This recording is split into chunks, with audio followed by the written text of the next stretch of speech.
church tu ja ki hala church lang hin ki gel do na ai le masanga ding khom thelo be M.L.A hong ding khom ta thing noi hong group tampi wa ding khom ta CS hong coordinating body ki connect ta wa church lang hi people are silent ham ti church leadership ho hin tham khat pan lao le wang chu ka dei se na ji chum hon wang role nei we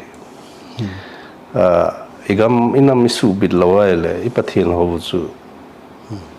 lungmong ta hel thei lo diu hin na chi critical stage a chu church leadership in imi sa ki ngai lun dinga chu church song chu khat ve ma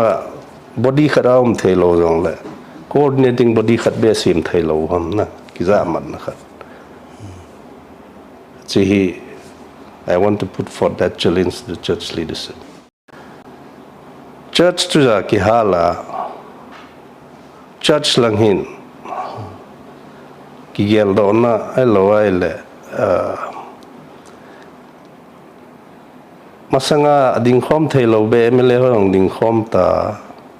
thing noi hong group tampi wa ding khom ta CS hong coordinating body ki connect ta wa church lang hi people are silent ham ti church leadership ho hin tham khat pan lao le wang chu ka dei se na ji chum hon wang role nei we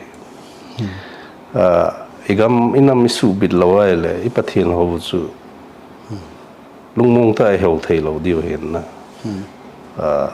chi critical stage a chu church leadership in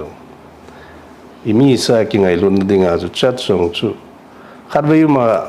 body kharaum thei lo jong le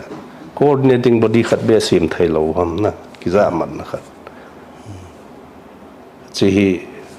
I want to put forth that challenge to the church leadership.